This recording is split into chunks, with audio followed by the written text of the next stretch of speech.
You know that feeling when someone leaves or when a relationship falls apart and it feels like your world is crumbling? That's not just heartbreak. That's your mind waking up. Most people think they're grieving the person, but that's rarely true. You're grieving the story you told yourself about them, the comfort, the safety, the identity you built around them. It was never really about them. It was about what they represented to you. You handed them pieces of yourself that weren't theirs to hold. Your confidence, your peace, your sense of worth. And when the illusion fades, it's terrifying because suddenly those pieces are gone, and you realize you've been relying on someone else to carry the weight of your own life. Here's the hard truth. It's not weakness that makes this painful. It's biology. Your body is wired to crave connection, to seek safety, to feel whole in the presence of others. But in the modern world, those instincts can trap you. You mistake attachment for love, dependency for devotion, and intensity for intimacy. And that's why it feels like dying. Because your nervous system thinks it is. Your body screams, your heart aches, and your mind spins. But this isn't a sign that you're broken. It's a sign that you're human. The first step to true freedom isn't letting go of the person. It's letting go of the story. Stop clinging to the idea that anyone else can fill the gaps you've neglected to build for yourself. Stop trying to outsource your peace. Ask yourself, what did I see in them that I thought I couldn't create in myself? Was it strength, calm, hope? Then the work begins. Build those things inside. Reclaim the parts of you gave away. Because here's the paradox. The pain you feel now is the gateway to power. You can let it crush you, or you can let it teach you. Emotional growth doesn't come from avoidance. It comes from facing the chaos voluntarily, with eyes wide open and saying, I will not collapse. When you understand this, when you start recognizing the illusions you've been living under, you stop blaming others for your suffering. You stop searching for external rescue. And that, right there, is the first spark of emotional sovereignty. By now, you may have started noticing something uncomfortable. The person you thought you needed wasn't really carrying your weight. They were just reflecting it back to you. And that reflection? It was never the whole truth. You projected parts of yourself onto them. The hopes you couldn't nurture, the courage you hadn't claimed, the calm you hadn't cultivated. You fell in love with an idea, a mirror image of yourself that only existed in your mind. That's not love. That's dependency disguised as connection. And here's the kicker. Your attachment isn't to them. It's to the way they made you feel, the safety, the validation, the illusion of completeness. That's why losing them feels like losing a part of yourself, because in a sense you did. You outsourced pieces of your identity to someone else, and when they leave, it's like a foundation collapsing under you. But here's the opportunity hidden in that collapse. When the mirror shatters, you finally get to see yourself clearly. Not the version you projected onto them, not the identity you borrowed. It's the raw, unclaimed you. That realization is terrifying. It's painful because for years, you've avoided looking here. You've been running from your own unfinished work. But pain faced consciously is transformative. Pain avoided becomes a prison. Ask yourself, which parts of me did I give away in this relationship? Which qualities did I expect someone else to carry for me? Strength, peace, confidence, love. These are yours, not theirs. And now it's time to reclaim them. Every craving, every longing, every heartbreak is a signal from your own psyche. It's pointing to the places you've neglected. The chaos you feel inside isn't them. It's the parts of you that were never built. And that's why emotional detachment starts with understanding your own patterns. Stop seeing them as the source of pain. Start seeing yourself. The heartbreak isn't a punishment. It's a curriculum, a lesson, a wake-up call. When you shift your focus inward, the world begins to realign. You stop chasing illusions. You stop begging for validation. You stop outsourcing your sense of peace. The person is no longer your crutch. They become your teacher, showing you where to reclaim your power. And here's the profound truth. You don't have to be cold or numb to be free. Freedom isn't the absence of feeling. It's the mastery of it. You can feel loss, grief, longing, even love, and still stand unshakable because your foundation is now yours, not borrowed. There comes a moment after the attachment breaks where the noise finally fades. No more arguments, no more messages, no more hope to cling to, just silence. And that silence feels unbearable. Most people call this loneliness, but that's not what it really is. What you're feeling is exposure. For the first time, there's nothing between you and yourself. No distraction, no emotional anesthesia, no one to lean on. And suddenly, all the things you avoided come rushing forward. The fears, the doubts, the emptiness you tried to fill with another person. This is where most people panic. They rush to replace the feeling. A new relationship, endless scrolling, work, noise, anything to avoid sitting with the truth.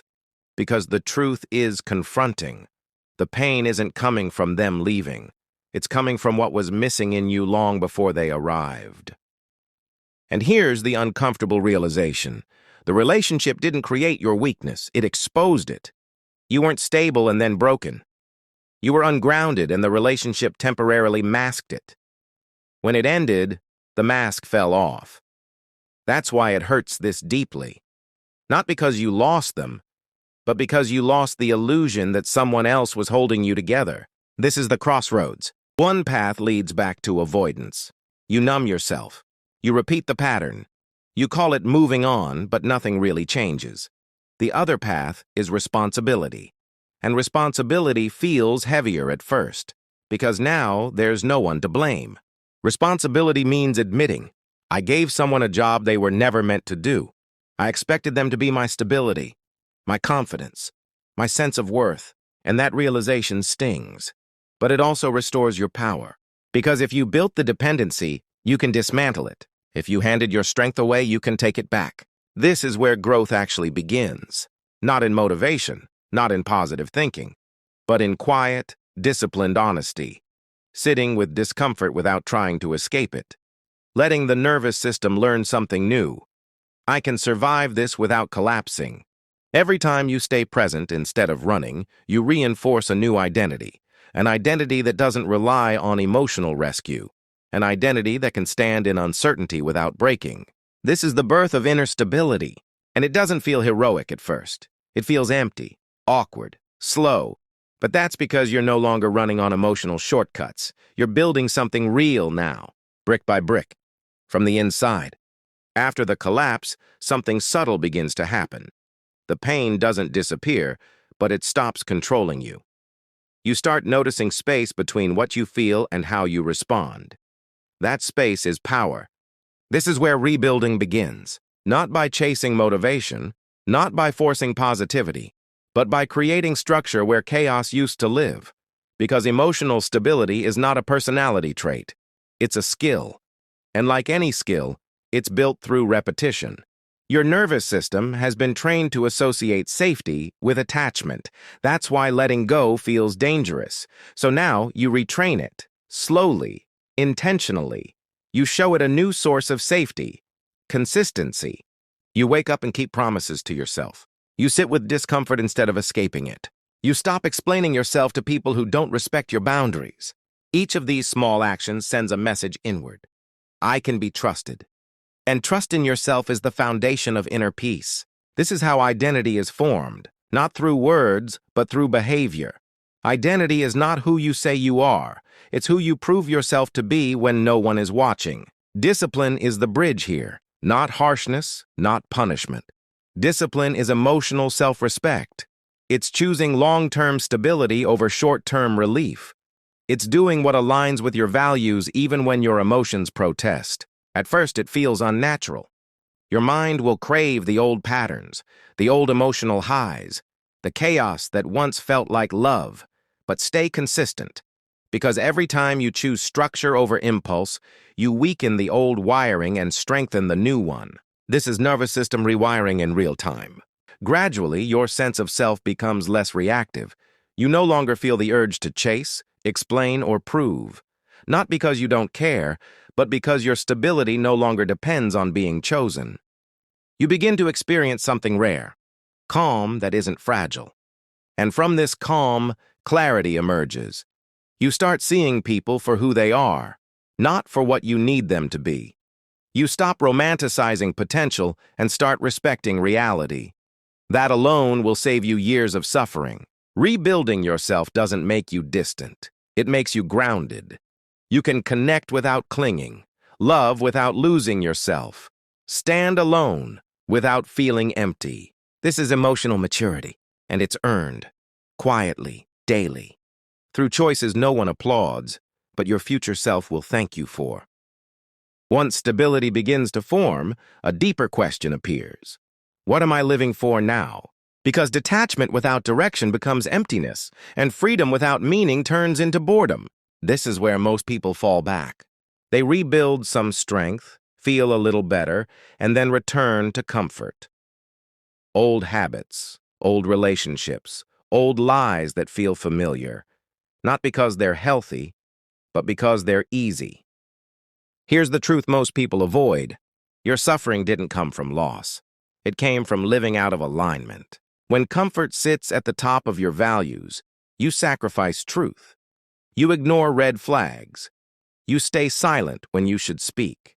You cling when you should walk away. And every time you do that, you weaken yourself. Truth must come first. Truth says this attachment is costing me my integrity. Truth says, I'm avoiding growth because discomfort scares me. Truth says, I want peace, but I keep choosing familiarity instead. Truth hurts, but it stabilizes.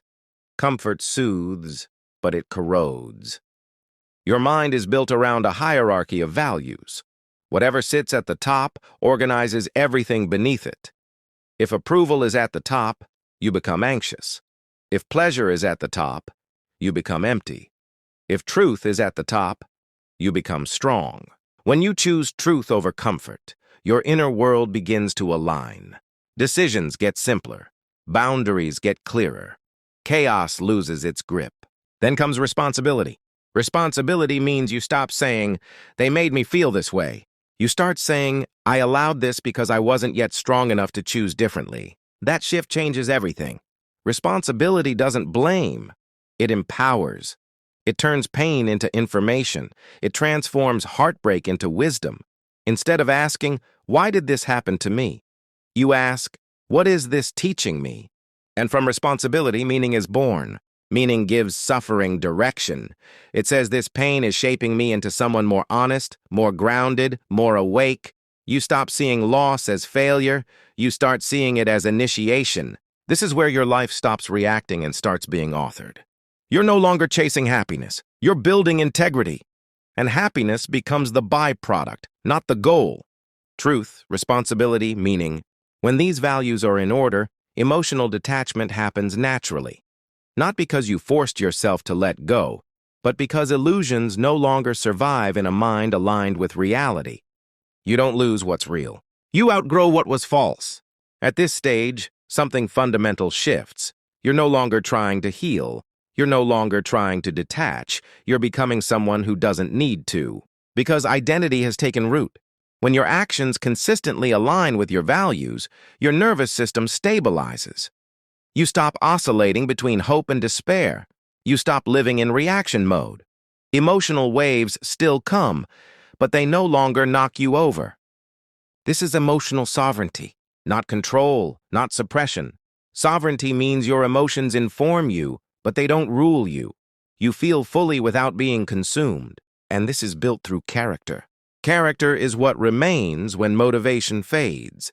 It's the structure that holds you upright when no one is watching, when nothing feels rewarding, when comfort tempts you to betray yourself. Discipline is how character is forged. You do the hard thing even when it's inconvenient. You tell the truth even when it costs you. You walk away even when your heart wants to stay. Each of these choices strengthens your psychological spine. Over time, something powerful happens. You stop needing external validation, not because you're arrogant, but because you're internally anchored. Approval becomes optional. Rejection becomes survivable. Loneliness becomes spacious instead of terrifying. This is where most people notice a change in you. You speak less, but with more weight. You react less, but with more clarity. You love more cleanly, without bargaining or fear. Because now love is a choice, not a survival strategy. You can care deeply without losing yourself. You can commit without collapsing. You can let go without bitterness. That's emotional maturity in its purest form. And here's the paradox. The stronger you become internally, the softer you become emotionally. Not hardened, not closed, but grounded. You stop trying to be saved. You stop asking to be chosen. You stop chasing what destabilizes you. And that's when life begins to meet you differently. Because when you no longer need people to complete you, you attract relationships that complement you instead. When you no longer seek rescue, you become capable of real intimacy. This is the difference between attachment and love. Attachment says, I need you to survive. Love says, I choose you, but I can stand without you. That's sovereignty. And once you taste it, you'll never trade it for illusion again. By now, you can feel the difference. Not because the pain magically vanished, but because it no longer owns you. This is integration. The wounds didn't disappear, they matured. The chaos didn't vanish. It organized itself. You didn't escape the fire. You learned how to stand inside it. And that's the final awakening most people never reach. Because freedom isn't the absence of struggle. Freedom is knowing who you are when struggle shows up. You now understand something deeply. Nothing outside of you can stabilize what you refuse to build within. Not love, not success, not spirituality, not even hope. Those things can enhance you, but they can't replace self-authorship. You stopped asking life to be gentle. You became stronger. You stopped asking people to stay. You learned how to stand. And from that place, something sacred happens. You no longer chase, you attract. You no longer cling, you choose. You no longer fear loss because you know yourself well enough to rebuild again. This is emotional adulthood, not bitterness. Not detachment from humanity, but clarity without illusion. You see people clearly now. You love without bargaining. You walk away without hatred. You stay without self-betrayal. And here's the quiet truth that seals everything. What you lost was never meant to carry your weight. What stayed was the part of you strong enough to carry yourself. That's the gift hidden inside every heartbreak. It strips you down until only what's real remains. And from that place, you don't become cold. You become free. Free to love without fear. Free to feel without drowning. Free to build a life that doesn't collapse when someone leaves. This is where emotional sovereignty becomes your new baseline. Not something you practice, something you live.